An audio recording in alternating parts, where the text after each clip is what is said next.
I used to work the register at a local gas station, though I've since left as there were a lot of strange things that happened when I would work overnight. But this one situation in particular will stick with me forever. I only worked the night shift a few days a week, usually Friday and Saturday.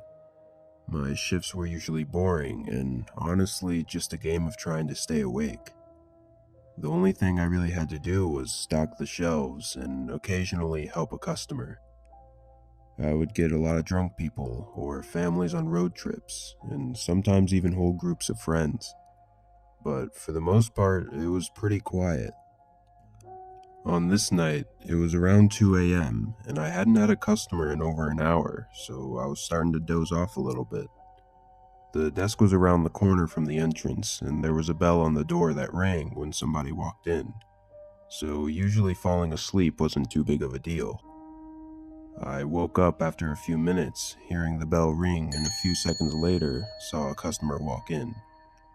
He looked like a typical 30-year-old man that would come in for some beer or a snack. He walked around for a little bit, down every aisle, looking at everything. Now, I've worked in retail for a long time, and I know what it looks like when someone is looking for something specific. But this man had nothing in mind. He was just looking at the shelves, browsing the store.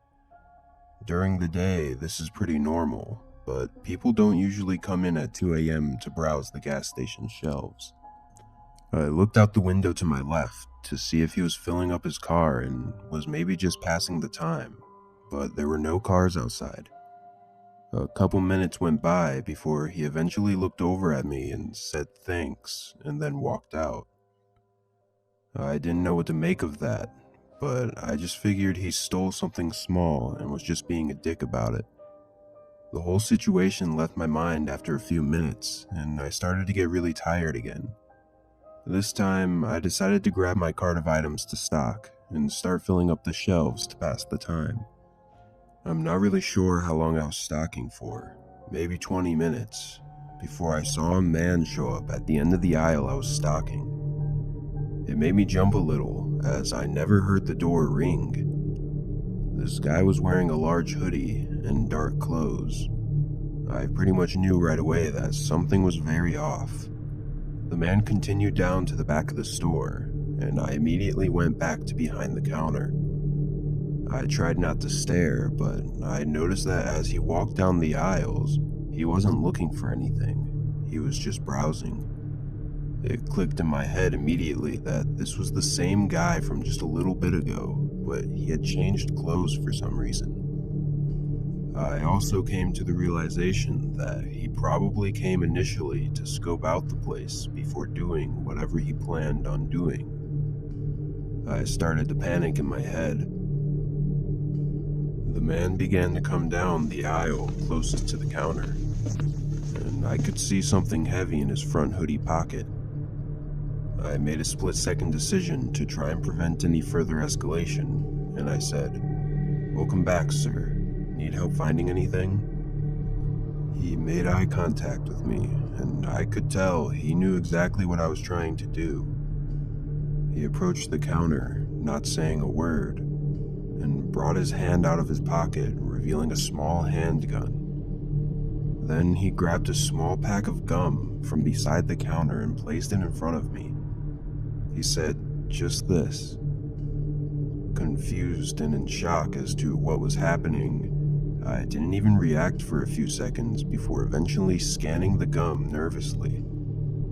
Still holding the gun, he took out $1 from his jean pocket and threw it on the counter, then said thanks and walked out. I was in total shock, trying to wrap my head around what just happened.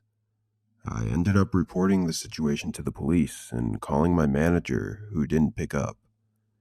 No updates ever came out of the situation, but it had me on edge for the last few months that I worked there. I'm still unsure of what really happened that night, or what the man's intentions were, but honestly, I'm glad I never found out.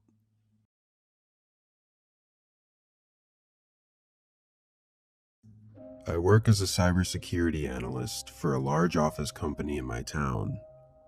I had just started off my first job in the field, so of course I had to work the shift that nobody else wanted to. Working overnight wasn't as terrible as I thought, though. It was actually pretty peaceful. My job mainly consisted of looking through log files to make sure nothing sketchy happened while the rest of the crew was sleeping. This meant that I was always pretty much alone in the office building for several hours. I'd fall asleep pretty often, as staring at a screen for hours on end in the middle of the night was hard on my eyes, and with nobody there to keep me company, staying awake wasn't very easy. I started setting soft alarms on my phone to go off every hour, just to make sure that I didn't sleep through my entire shift. I had been working this job for about 4 months when this happened, and I actually still work there now. It was a regular night, and my coworker had just finished his shift at 12 o'clock and left the building. A couple minutes later, I got up and started the coffee machine, and then I walked down the main hallway to do a general check for anyone still in the building. This was my regular routine, just to make myself more comfortable. I sat back down at my desk and took my phone out to turn on the alarms, and then continued on with my work. It was about 20 minutes later when I realized I had never heard the coffee machine beep that it was done, and I went to check on it. I walked down the hall to the small coffee desk and saw that there was no coffee in the pot, and then I saw that the entire coffee machine was turned off. I thought it was weird, but that's about it, and I just turned it back on and went back to my desk. As soon as I sat down, I noticed my phone wasn't where I had left it on the desk. I patted down my pockets and ran back to the coffee desk, but it wasn't there either. I played it back in my memory, and I knew for sure that I had placed it right on my desk, right next to my keyboard. I started to get really freaked out and looked around frantically. The way my desk was set up, it was right in the middle of a large room with other desks and computers. I felt like I was being watched as I stood there in the middle, knowing that someone else had to be in there with me. Nervously, I called out in a shaky voice to my friend, really hoping that it was just him playing some dumb prank on me. I waited for a few seconds, but there was no reply. As I stood by my desk, another few seconds went by before I heard a soft shuffling coming from behind a desk in the far corner. Almost immediately after, my phone alarm rang from the opposite corner of the room. My first thought was that there were probably two unknown strangers in the room with me, and I instantly started running for the door out of the building. I didn't hear any footsteps behind me as I made it out, but I didn't take any chances.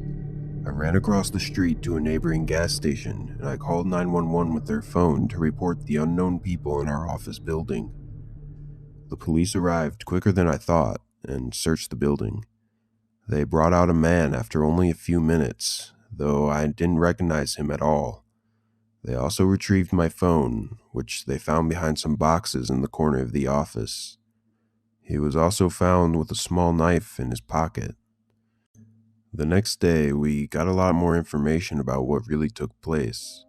Apparently, the man was an old employee who had been fired recently before I started working there. The man told the police he was trying to scare me in order to get me to leave the building so that he could take back his company laptop. Apparently, he had information that he wanted from it. At least, those were his claims. It all seems really weird to me, and I'm not sure if I even trusted his reasonings to breaking in, but my coworkers did say that they remembered the guy, and he was definitely a little bit strange. I'm glad I got out of there when I did, though, because I'm not sure what would have happened if his plan didn't work and I chose to stay in the building.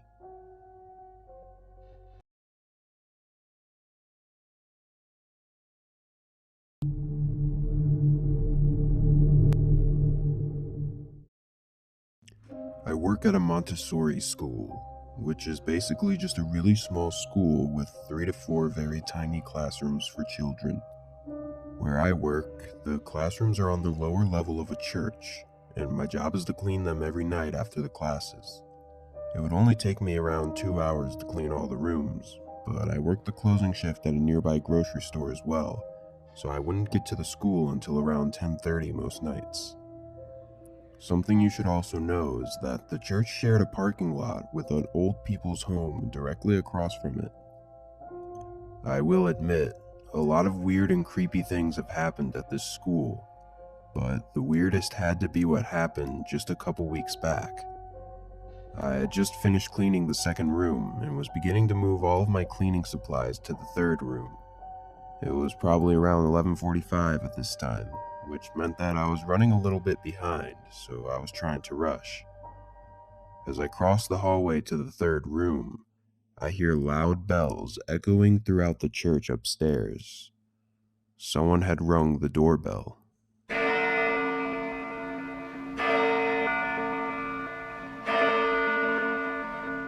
Nobody has ever shown up during any of my shifts before, as it was always so late, and both the school and the church were closed hours before. I was a little nervous, so I slowly made my way up the stairs and towards the door. It was one of those wooden doors with big tinted glass windows on it. Trying not to be seen, I looked around the corner to see who was outside. I saw an old woman, probably in her 70s or 80s, just standing right outside the door. I backed away before she could notice me. I decided to ignore it and figured she had just wandered off and one of the attendants at the old people's home would pick her up. I started my cleaning again, mopping the floors of the room, but only a few minutes later I heard banging echo through the halls. I jumped a little, then I stopped to listen. The banging stopped for a few seconds and was followed by the old lady yelling from outside. It was hard to make out what she was saying, so I made my way back upstairs, where I could hear clearly what she was calling out for. She was calling for someone named Abby. She was just repeating her name over and over. As I got closer to the door, the woman stopped. I looked around the corner and she wasn't outside the door anymore. It was a little bit unsettling, but I assured myself that someone probably came and got her after they heard her yelling. I turned around and began my way back, when out of the corner of my eye I see the old lady staring at me through the window right beside the stairs. She looked me in the eyes and yelled, "Abby, help me." Her eyes were wide open and her hair was long and gray. I immediately ran back downstairs and locked myself in one of the classrooms. I took my phone out and called the old people home next door, and I told them the situation, asking if maybe she'd wandered away from them. The lady on the line told me that everyone was there, and they would have noticed if anyone had left, as they're required to check out. She said that she would double check with security and to stay on the line just in case. While I waited, I heard banging on the window upstairs, and a few seconds later, the woman on the phone describes the old lady's features and asks if that was her. I said yes and mentioned that she keeps yelling for someone named Abby. There was a small moment of silence. "Ma'am?" I spoke softly back into the phone. She replied, warning me not to approach her and to find somewhere safe to stay until they could have someone come out and get her. Obviously, this just made me even more terrified. I stayed in the room, still listening to the repeated banging on the window from upstairs. Now, this building was pretty old, and I wasn't sure how long those windows would hold if she kept banging on them. Eventually, I heard some male voices from outside, and after what sounded like a struggle, they left. I sat there for a few minutes, just thinking about what had happened. Then I got up and finished cleaning the rooms. The whole situation felt pretty unreal, and knowing that the old lady is in the building across from me still makes me nervous. I never found out who Abby was, or why the lady was trying to get into the church, but I'm just glad I never opened the door.